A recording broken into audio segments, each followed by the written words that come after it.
আমি অনবরত শুনেই আসছি। আমাদের বাঙালি পরপর কতজন মারা গেছে, সেদিনও 2 জন বাঙালিকে নির্মমভাবে হত্যা করেছে।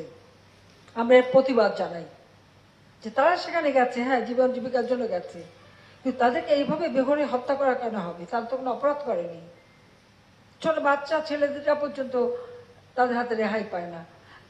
একজন মানে একেবারে মাজুক ব্যক্তি, যে মানে হাঁটতে চলতে পারে না, সে প্রেসিডেন্টকে কি বলেছে সেই জন্য তার ঘরে ঢুকে তাকে গুলি করে মেরে এসেছে। একটা বাচ্চা ছেলে মার কাছে বাড়ির মধ্যে ঢুকে সে বাচ্চাকে গুলি করে মেরেছে। কি জবাব দেবে আমাদের যারা এখন মানবাধিকারের মানে গীত গায় এবং বাংলাদেশে মানবাধিকার খুঁজে বেড়ায়, তারা এর কি জবাব দেবে? আমি সেই জবাব চাই।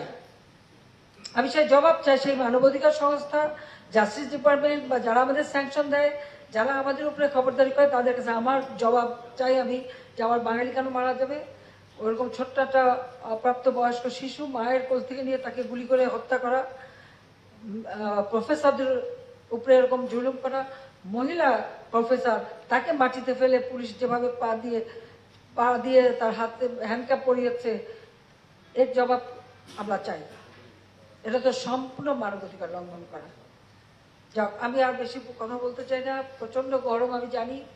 এই গরমে মানুষ অতিষ্ঠ। আমি সবাইকে, দেশবাসীকে এটিকে বলবো যে সবাইকে একটু সাবধানে থাকতে হবে। জীবন জীবিকা তো চলবে, এটা তো থেমে থাকবে না। তারপরেও সবাইকে প্রচুর পানি খেতে হবে এবং নিজেরা একটু সাবধানে থাকতে হবে।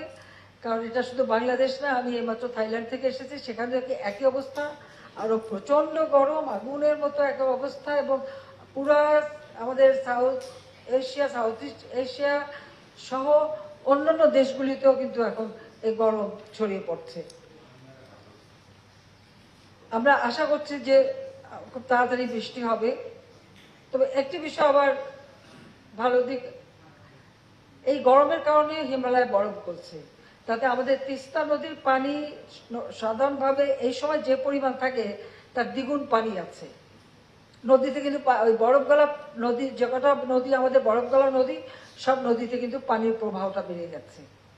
ওটা আমাদের জন্য একটু সিলভার লাইন আর কি, সামান্য একটু আশার আলো।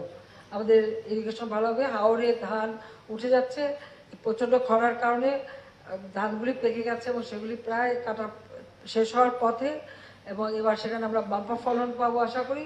তবে হ্যাঁ, কিছু কিছু এলাকায় সেখানে খরা দেখা দিয়েছে, সেখানে পানির অভাব আছে। সেচের ব্যবস্থা আমরা করছি। আপনারা জানেন যে বিদ্যুৎ আমরা যে ব্যবহার করি সেচে, সেখানে আমরা ভর্তুকি দিই, আর কৃষি যান্ত্রিকীকরণ করা হচ্ছে। সেভাবে আমরা সবাইকে এটাই আহ্বান করব, আমাদের বৃক্ষরোপণ করতে হবে। পহেলা আষাঢ় থেকে আওয়ামী লীগ সবসময় বৃক্ষরোপণ করে থাকে, আমাদের কৃষক লীগের মাধ্যমে আমাদের এই বৃক্ষরোপণ কর্মসূচিটা অব্যাহত রাখতে হবে, যা আমাদের দেশের পরিবেশকে রক্ষা করবে, আমাদের পরিবেশ রক্ষা করবে। তাছাড়া এটা তো আমাদের আর্থিক ফসলও, মানুষও লাভবান হয়। আমরা সামাজিক বনায়নের মাধ্যমে বনায়ন করে থাকি।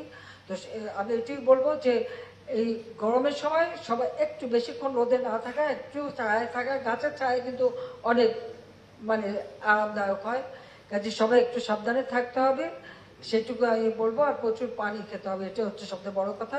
তো আমি সবাইকে ধন্যবাদ জানাই। আমাদের সবার কাজ আমরা শুরু করি, ইনশাল্লাহ বাংলাদেশ এগিয়ে যাচ্ছে, এগিয়ে যাবে। আর যারা যাই কিছু বলুক, শত্রুর মুখে ছাই দিয়ে বাংলাদেশের অগ্রযাত্রা অব্যাহত থাকে। জয় বাংলা, জয় বাংলা।